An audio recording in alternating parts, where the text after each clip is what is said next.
한 장의 관세 사안으로 시작된 관세 협상이 이번에는 한 장의 행정명령 문서로 또다시 전 세계를 휩쓸고 있습니다. 어떤 일들이 일어나는지 바로 본론부터 들어가 보도록 하겠습니다. 먼저 이번에 공개된 관세 협상 문서입니다. 보시는 것처럼 7월 31일 행정명령 문서 14316이라고 공개된 문서인데요. 트럼프 행정부에서는 8월 6일 다음과 같은 행정문서를 올렸습니다. 총 페이지 구성은 26장으로 이루어져 있는데요. 화이트하우스 백악관 트럼프의 사인도 들어있는 것을 확인할 수 있겠습니다.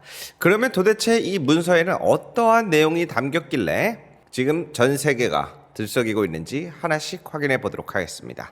제가 자료를 먼저 정리를 해왔는데요. 이 자료를 보기 전에 한번 설명을 해드리도록 하겠습니다. 트럼프가 오늘 SNS에 글을 올렸습니다. 자정이다. 수십억 달러의 관세가 지금 미국으로 흘러들어오고 있다. 미국의 위대함을 막을 수 있는 유일한 것은 미국이 실패하기를 바라는 급진 좌파의 법원일 것이다. 이것은 5월 28일 미국 무역법원에서 이러한 관세 협상은 영구히 전면 차단되어야 한다 해서 트럼프가 패소를 했고 그 다음날 항소를 진행했죠. 7월 31일 미국 연방순회 항소법원에서 이루어진 항소심에서조차 미국의 판사들은 그러면 관세법을 왜 존재하는 겁니까? 라는 날카로운 질문들을 통해서 대부분은 지금 트럼프의 패소를 점치고 있습니다. 그러한 부분들을 의식한 내용이라고 볼 수 있는데요. 실제로 보시면 미국 행정명령 문서에도 다음과 같은 부분을 확인할 수 있겠습니다. 지난번에 영상에서 말씀드려왔었던 것처럼 현재 배경에서는 미국은 지속적인 무역 적자가 국가 안보를 위협한다고 판단해서 비상사태를 선포한다. 참 아이러니하죠. 미국의 무역 적자는 하루 이틀 있었던 일이 아닌데 이게 비상사태 선포의 근거가 될 수 있는가? 법적인 부분을 따지고 있습니다. 아무튼 트럼프는 이를 해결하기 위해서 추가 관세를 부과하는 것이 필요하다고 판단했는데요. IEEPA라고 하는 이 법령인데요. 하지만 여기에서는 수입 규제를 명시하고 있지 관세를 부과할 수 있다는 조항은 어디에도 없다라는 점이 현재 이루어지는 항소심의 법적 쟁점입니다. 자, 아무튼 이어서 두 번째로 넘어가 보겠습니다. 지금 가장 핫한 내용인데요. 바로 섹션 2의 관세 부분입니다.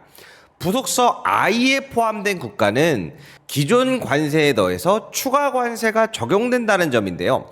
보시는 것처럼 현재 이슈인 일본 15%와 그리고 사우스코리아, 한국 15%도 적용되어 있는 점들을 볼 수가 있는데요. 이게 사실은 큰 문제가 되고 있습니다. 이게 해당 섹션 2의 원문 내용인데요. 이 문장에는 어떠한 내용을 포함하고 있냐? 정확하게는 추가 관세와 기존 관세가 분리되어 있는데요. 해당 내용에는 추가 관세라고 명시가 되어 있는 부분들이 존재하고요. 두 번째로는 이 명시된 관세에는 유럽연합에 대해서 한정적으로 명시하고 있습니다. 그렇다면 해당 국가에 나와 있었던 일본의 15%는 최종 관세인지 아니면 추가 관세인지 그 부분에 대한 해석이 갈리고 있는 건데요. 보시는 것처럼 유럽연합 상품에 대해서는 기존 세율과 추가 이번에 관세 협상을 통한 최종 관세율이 15%를 초과하지 않게끔 총 15%가 되도록 한다라고 분명히 명시하고 있습니다. 하지만 유럽연합을 제외한 관세 협상을 마친 어떠한 나라도 이러한 보호조항의 조치가 되어 있는 명시되어 있는 항목이 없습니다. 따라서 이와 같은 행정명령 문서에 따르면 일본은 15%의 추가 관세가 적용된 기존의 2.5%에서 추가 관세가 적용된 15%를 더해서 17.5%가 부과되는 행정명령 문서라고 보시면 이해하시기 편하시겠습니다. 따라서 얼마 전에 일본은 농산물 시장 개방과 5,500억 달러 투자 약속을 통해서 15%의 관세 협상에 성공했다고 발표했는데요. 이러한 충격적인 내용이 담겨있는 문서에 따르면 일본은 15%가 아닌 추가 15%가 붙어서 실제로는 17.5%가 관세가 적용된다는 점 때문에 현재 발칵 뒤집힌 겁니다. 왜 그러냐면요. 두 가지 이유가 있는데요. 오늘 일본의 재무상이 급히 미국으로 떠나는데요. 첫 번째로는 오늘 8월 7일부터 이 관세율은 즉시 발효되는 행정명령 문서입니다. 그렇기 때문에 설마 잘못된 거겠지, 수정되겠지 라고 생각하고 가만히 있을 수 없다는 점이 분명히 존재하고요. 두 번째로는요, 일본의 아카자와 경제재생상은요, 이를 사실 이전에 미국에 여러 차례 확인을 했습니다.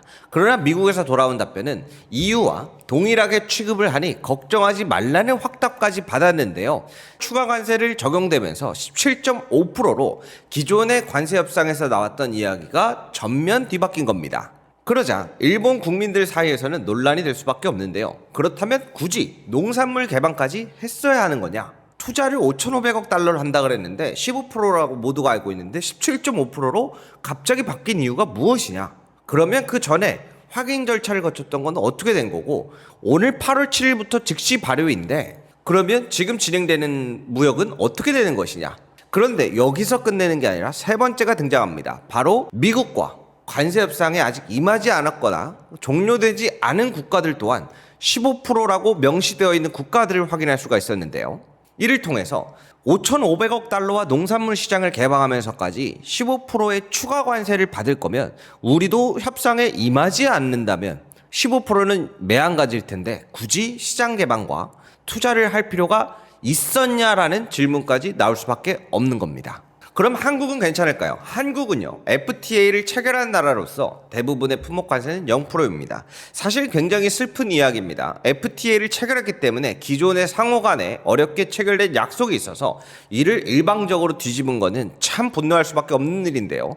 하지만 안타깝게도 현재 다른 나라 국가들은 모두 FTA를 체결했든 하지 않았든 트럼프의 일방적인 관세 부과에 대해서 힘없이 적용되고 있습니다. 아무튼 그러한 관점에서 설명을 드리자면 한국은 추가 관세를 적용하든 스태킹 누적 관세가 적용되든 총합 관세가 되든 15%라는 점은 변하지 않는다는 점, 위로가 될 수 있을까요?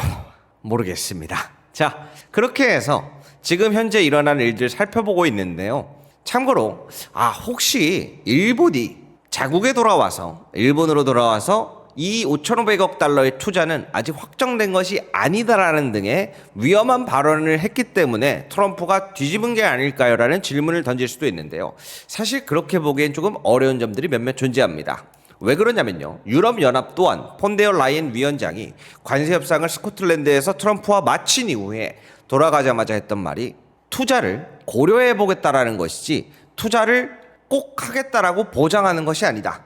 구체적인 합의문이 없는 것은 유럽연합뿐만 아니라 다른 국가들도 마찬가지인데요. 실제로 그리고 유럽연합은 지난번에 설명드린 것과 같이 27개국이 함께 존재하기 때문에 까다로운 의회 승인과 투자 절차에서는 통상 6년이 걸려서 지난 오바마 임기 정부 시작부터 끝날 때까지 마치지 못한 사례도 들려드린 적이 있습니다.